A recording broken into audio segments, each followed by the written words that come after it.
قل هذه سبيلي أدعو إلى الله.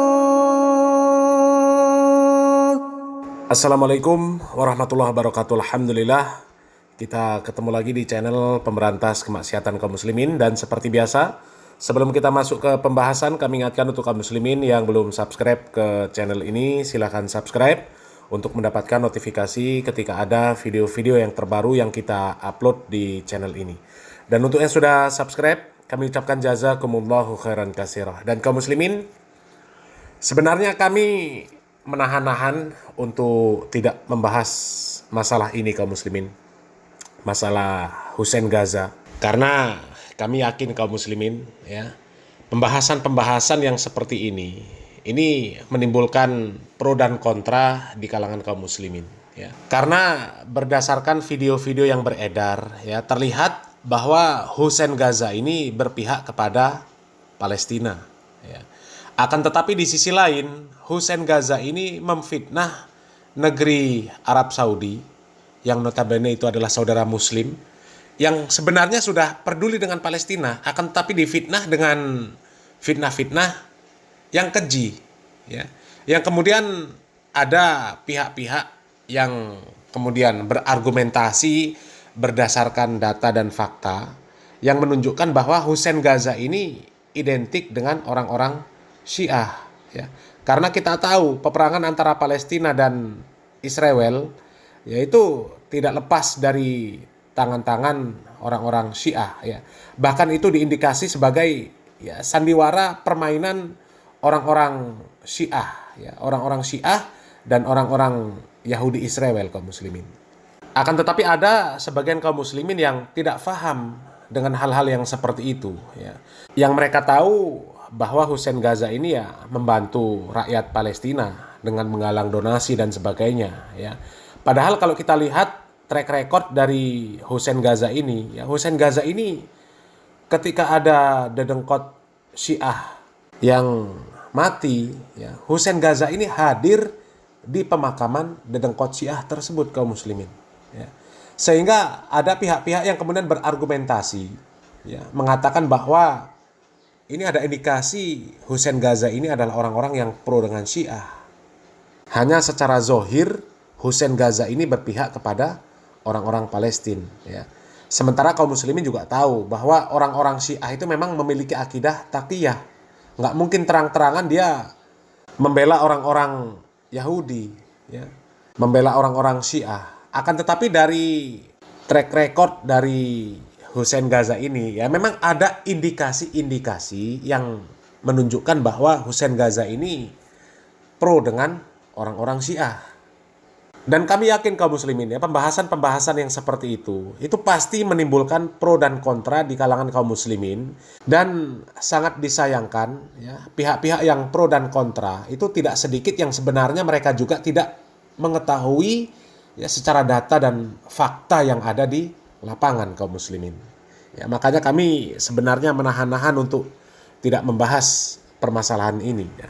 Akan tetapi karena melihat video-video dari Husein Gaza dan orang-orang yang sepemahaman, ya, dengan Husein Gaza memfitnah Arab Saudi, ya, dengan membabi buta, dengan fitnah-fitnah yang sangat keji, ya. Seperti ini contohnya kaum muslimin. Tapi ini bukan lagi rahasia sebetulnya. Ya, memang selama ini mereka bisa bertahan dari dana Indonesia, dana negara-negara Arab sendiri. Donald Trump, lihatlah Donald Trump waktu baru dilantik, apa dia bilang? Waktu hari pertama waktu dia dilantik kan, Ben Salman sudah menjanjikan akan memberikan kami 600 miliar USD untuk Amerika, dan akan, itu ada statementnya di ada media. Video dia bilang di video, dan saya akan memaksanya agar membulatkannya dari 1 triliun, dia bilang gitu, 1 triliun USD. Saudi Arabia will be investing at least $600 billion in America, but I'll be asking the Crown Prince, who's a fantastic guy, to round it out to around 1 trillion. I think they'll do that because we've been very good to them. And I'm also going to ask Saudi Arabia and OPEC to bring down the cost of oil. You got to bring it down. Oh gitu. Iya. Bayangkan coba, 600 miliar senteng itu yang ingin dikasihkan. 600 miliar US dollar. Iya, padahal Gaza itu kalau menurut Lajnah Ya'mar atau panitia rekonstruksi Gaza di Mesir, Gaza yang amburadul itu hanya perlu sekitar 53 miliar USD untuk kembali normal gitu loh. Untuk ngancurinnya 600 miliar. Iya, enggak, untuk membangun kembali Gaza itu perlu 53 miliar.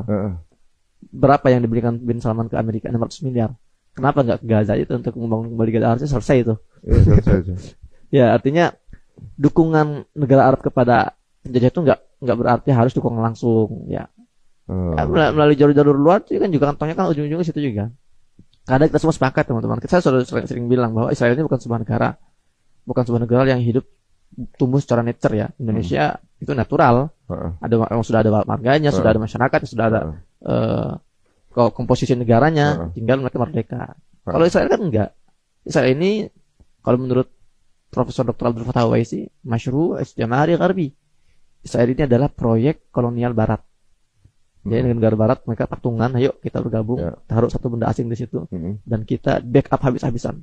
Benar ya, katanya yang dikirim dari negara tetangga malah kain kafan. Ya, 2 kontainer tuh. Jadi sangat perih sekali hati saya tuh. Inggris, Amerika mengirim senjata, nggak Arab mengirim kain kafan. Itu orang belum mati. Pengajar sih. Itu kalau aku ya, misal punya anak nanti anaknya bilang, "Pak, kapan mati, Pak?" Itu sama tuh. Nah, seperti itulah contoh-contoh fitnah-fitnah yang dilemparkan oleh Hussein Gaza dan para pendukungnya kaum muslimin. Mereka memframing seolah-olah Arab Saudi itu tidak peduli dengan rakyat Palestina. Ya. Padahal berdasarkan data, ya, bantuan-bantuan dari Arab Saudi yang diberikan untuk rakyat Palestina itu sangat luar biasa. Ya. Kalau dibandingkan dengan bantuan-bantuan dari negara lain, ya, apalagi dibandingkan dengan donasinya dari Hussein Gaza ini, ya itu bantuan-bantuan dari negara lain, dari Hussein Gaza itu nggak ada apa-apanya dibandingkan bantuan dari Arab Saudi, ya, untuk rakyat Palestina. وحرصت على بلورة مواقف مشتركة تجاه القضايا الإقليمية والدولية وعلى رأسها القضية الفلسطينية، حيث استضافت مملكة القمة العربية والإسلامية المشتركة الغير عادية لبحث العدوان الإسرائيلي على قطاع غزة، وصدر عنها قرار جماعي يتضمن إدانة هذا العدوان ورفض تبريره تحت أي ذريعة. تشكلت إثر ذلك القمة لجنة عربية إسلامية مشتركة من وزراء الخارجية لبدء تحرك دولي فوري باسم جميع الدول الأعضاء لوقف الحرب على غزة. وقد أطلقت المملكة حملة شعبية لمساعدة الأشقاء في فلسطين تجاوز 700 مليون ريال سعودي، وسيرت جسور جوية وبحرية لإيصال مساعدات إلى قطاع غزة، وواصل الدعم إلى جهود المنظمات الدولية في ظل الأوضاع المأساوية التي يشهدها القطاع. تتصدر القضية الفلسطينية اهتمام بلادكم، ونجدد رفض المملكة وإدانتها شديد جرائم السلطة الاحتلال الإسرائيلية بحق الشعب الفلسطيني، متجاهل القانون الدولي والإنساني في فصل جديد ومرير من المعاناة. ولن تتوقف المملكة عن عملها الدؤوب في سبيل قيام دولة فلسطينية مستقلة وعاصمتها القدس الشرقية، ونؤكد أن المملكة لن تقيم علاقات دبلوماسية مع إسرائيل دون ذلك. Nah, kaum muslimin, ya, dalam satu waktu saja bantuan dari Arab Saudi untuk saudara-saudara di Palestina itu jumlahnya 700 juta rial kaum muslimin, ya. Kalau kita kurskan ke rupiah, ya katakan 1 rialnya 4.200, itu sudah 2.940 miliar kaum muslimin. Satu waktu, ya, bantuan dari Arab Saudi untuk rakyat Palestina. Belum lagi bantuan-bantuan yang lain, ya. Dan secara tegas juga tadi disebutkan bahwa Arab Saudi tidak akan menjalin hubungan diplomatik dengan para penjajah Israel. Ya, kan jelas kaum muslimin. Ya. Kalau tadi disebutkan bahwa Arab Saudi hanya mengirim kain kafan, ya, sementara negara-negara lain itu mengirimkan senjata untuk saudara kita di Palestina. Ya, kita tidak bisa menyalahkan ketika negara Arab Saudi mengirimkan kain kafan ke Palestina, kalaupun itu benar kaum muslimin, ya, tidak bisa menyalahkan, ya, karena memang korban-korban yang berjatuhan di sana itu banyak, dan mungkin mereka tidak ada persiapan kain kafan, ya, bisa jadi, dan sementara mereka membutuhkan kain kafan dengan jumlah yang banyak, makanya Arab Saudi mengirimkan, ya, supaya ya korban-korban di sana itu bisa dilakukan prosesi pemakaman sesuai dengan syariat Islam. Ya kan seperti itu kaum muslimin. Kalau kita mau melihat dari sisi positifnya, ya, bukan berarti Arab Saudi mengirimkan kain kafan itu bentuk apa istilahnya ya? Itu adalah bentuk ya katakanlah sumpah lah ya, mendoakan rakyat Palestina supaya mati semua ya. Ya bukan seperti itu ya. Ya karena memang rakyat Palestina membutuhkan bantuan dalam bentuk itu ya. Sementara kita tahu bantuan-bantuan dari Arab Saudi ya kan bukan hanya itu. Ya jumlahnya banyak. Kalau ternyata dari bantuan-bantuan Arab Saudi ada berupa kain kafan, ya kita melihat dari sisi positifnya. Dan kalau berbicara negara lain memberikan senjata kepada Palestina ya, sementara Arab Saudi tidak memberikan senjata ya.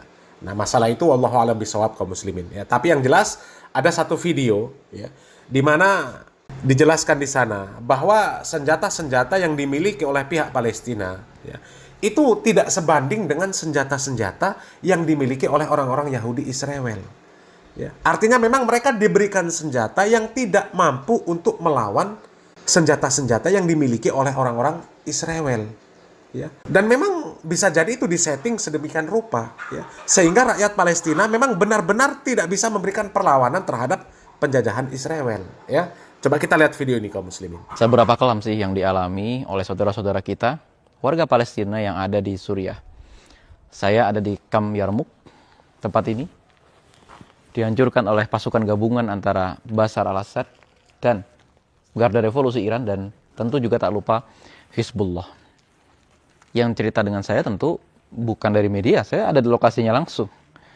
Dan apa yang terjadi pada saat itu, kurang lebih sekitar pada awal munculnya revolusi, masyarakat Palestina sendiri merasakan kekejaman yang luar biasa dari Bashar al-Assad. Bashar pada saat itu menculik banyak orang, membunuh banyak orang, dan ketika muncul revolusi, warga Palestina yang ada di Kamp Yarmuk segera bergabung dengan para pejuang yang ada di sini yang hari ini menjadi pemerintah resmi Suriah.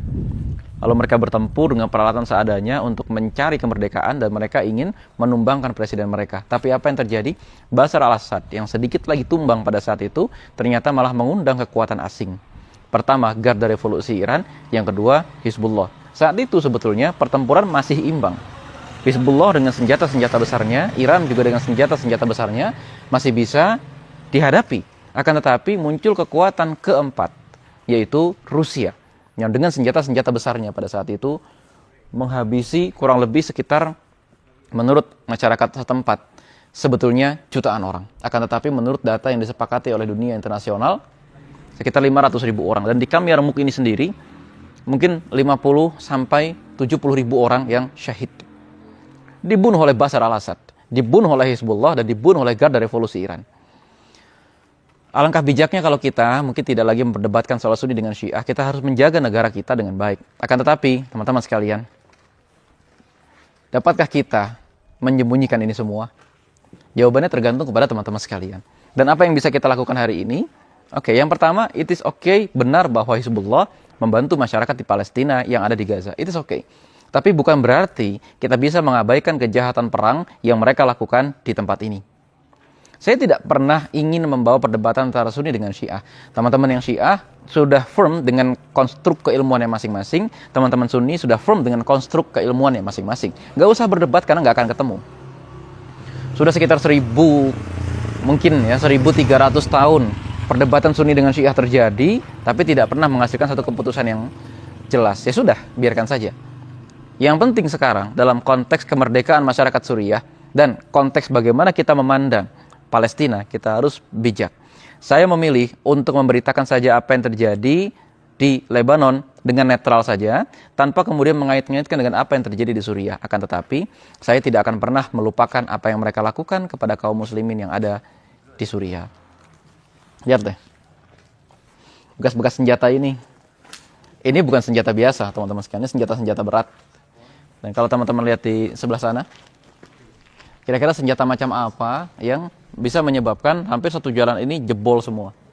Dan senjata-senjata itu tidak pernah dikirimkan oleh Hizbullah, Iran, atau Suriah kepada masyarakat Palestina. Langsung dari Kamp Yarmuk, Assalamualaikum warahmatullahi wabarakatuh. Nah, kaum muslimin ya, senjata yang dimiliki oleh orang-orang Palestina untuk melakukan perlawanan terhadap genosida yang dilakukan oleh orang-orang Israel, ya, itu nggak ada apa-apanya dibandingkan senjata yang dimiliki oleh orang-orang Israel. Ya. Jadi ini semacam sandiwara lah kaum muslimin ya, seolah-olah mereka membantu dengan senjata, akan tetapi senjata yang diberikan oleh mereka ya tidak akan mampu melawan senjata yang dimiliki oleh orang-orang yang menjajah Palestina. Dan liciknya mereka kemudian di-framing seolah-olah mereka sudah membantu rakyat Palestina, sementara Arab Saudi mereka framing dengan fitnah-fitnah yang keji. Ya, seolah-olah itu pro dengan Israel, pro dengan Amerika, ya. Tidak peduli dengan rakyat Palestina dan sebagainya, ya. Bahkan ada satu video lama yang digunakan oleh mereka untuk memfitnah Arab Saudi, ya. Dan ini diungkapkan di channel Harry Pras kaum muslimin. Ini videonya. Itu ada statementnya di media. Ada video, dia bilang di konferensi, dan saya akan membulatkannya dari 1 triliun, dia bilang gitu. 1 triliun USD. Saya juga pura-pura di situ, teman-teman. Berarti kalau begitu, kerajaan Arab Saudi ingin menghancurkan Palestina. Kalau memberikan uang kepada Amerika, sedangkan Amerika membiayai Israel untuk menghancurkan Palestina. Bukan saya yang ngomong. Nah, kata saudara Hussein, bukan saya yang ngomong ya, tapi Mas Heri. Ya, saya ngomong seperti itu. Sama halnya itu secara tidak langsung ingin berikan fitnahan. Tetapi setelah itu, saya mendapatkan fakta, teman-teman. Seperti yang saya ungkapkan di awal, setelah saya bertemu dengan saudara Hussein, I found some interesting fact. Saya menemukan fakta baru. Bahwa apa dituduhkan itu kepada Arab Saudi, mendanai Amerika, itu bukan mendanai, tapi berbelanja. Kerajaan Arab, Muhammad bin Salman, membeli beberapa senjata tempur, baik dari pesawat tempur dan lain sebagainya. Halo Bang Pras. Bang Pras, ini video dikirim dari Kuwait. Itu video lawas waktu Donald Trump jadi presiden pertama. Digoreng-goreng. Nah, dikira orang itu berita baru. Donald Trump sekarang, padahal Donald Trump yang lama, yang lawas. Soon, and that's for their protection. But if you look in terms of dollars, $3 billion, $533 million, $525 million, that's peanuts for you. Should have increased it. $880 million, $645 million, $6 billion, that's for frigates. 889 million, 63 million, that's for various artillery. Some of the things that we're now working on, thanks, and that have been ordered and will shortly be started in construction and delivered. THAAD system, $13 billion. Dan kejadian itu adalah tahun 2017, ada videonya. Jadi itu berita lama yang berusaha digoreng kemungkinan oleh Hamas untuk memberikan fitnahan-fitnahan keji kepada Arab Saudi. Nah, kaum muslimin ya, jadi ini video lama yang kemudian mereka goreng-goreng, mereka manipulasi seolah-olah Arab Saudi ini mendanai Amerika. Padahal itu Arab Saudi belanja peralatan tempur ke Amerika, ya. Tapi di framing seolah-olah Arab Saudi ini membantu Amerika, mendanai Amerika. Ini fitnah yang kejam kaum muslimin, fitnah yang kejam, ya. Dan ini bisa jadi ini adalah cara-cara orang Syiah untuk memfitnah negeri Arab Saudi kaum muslimin, ya. Karena kita tahu negeri Arab Saudi adalah negeri Sunni yang benar-benar menjadi musuh bebuyutan orang-orang Syiah kaum muslimin. Sementara fitnah-fitnah yang seperti ini digunakan juga oleh Hussein Gaza untuk memfitnah Arab Saudi, ya. Makanya banyak orang yang kemudian berasumsi bahwa Hussein Gaza ini adalah orang-orang yang pro dengan Syiah. Akan tetapi kemarin ya, Harry Pras mendatangi Hussein Gaza untuk melakukan klarifikasi, dan ternyata setelah perjumpaan Harry Pras dengan Hussein Gaza, ya, Harry Pras menyatakan bahwa untuk saat ini, ya, beliau meyakini bahwa Hussein Gaza itu bukan orang Syiah. Lalu dia menjelaskan juga beberapa hal yang dimana saya pribadi ketika bertemu dengan beliau banyak sebenarnya yang ingin saya tanyakan. Cuman dari beberapa poin, yang pertama beliau menjelaskan beberapa alasannya kenapa datang ke sana, dan ini juga menjadi klarifikasi saya bahwa setelah saya bertemu dengan beliau, melalui penjelasan beliau, saya pada saat ini meyakini dan bersaksi bahwa Hussein Gaza bukan orang Syiah, ya. Untuk saat ini beliau bukan orang Syiah sejauh persaksian beliau. Nah, kaum muslimin ya, jadi sebenarnya wajar kalau orang-orang berasumsi bahwasanya Hussein Gaza ini adalah orang Syiah kaum muslimin, ya, simpatisan Syiah. Ya, karena video-video yang beredar, ya, di mana Hussein Gaza ini hadir di pemakaman tokoh Syiah, ya, bahkan Syiah Rafidhah, ya. Kemudian fitnah-fitnah yang dilontarkan oleh Hussein Gaza terhadap Arab Saudi yang menunjukkan kebencian mereka terhadap Arab Saudi, ya. Itu memang ya kental dengan ya, sifat-sifat orang Syiah kaum muslimin, ya. Akan tetapi dari penjelasan dari Heri Prasini kaum muslimin, beliau sudah bertemu dengan Hussein Gaza dan kemudian berdasarkan pertemuan tersebut, dialog tersebut, beliau menyatakan bahwa untuk saat ini beliau menyatakan bahwa Hussein Gaza itu bukan orang Syiah, ya. Akan tetapi kaum muslimin, ya, kalau memang Hussein Gaza ini bukan orang Syiah, ya, maka nanti ke depan pasti akan terbukti. Begitu juga sebaliknya. Kalau memang Hussein Gaza ini adalah orang Syiah, orang pro terhadap Syiah, dan memang dia adalah simpatisan Syiah, maka nanti juga akan terbukti, ya, biiznillah, insya Allah kaum muslimin. Dan mungkin itu saja yang bisa kami sampaikan untuk video kali ini kaum muslimin berkaitan dengan Hussein Gaza, ya. Mudah-mudahan bermanfaat. Salam waras, salam akal sehat, barakallahu fikum. Wassalamualaikum warahmatullahi wabarakatuh.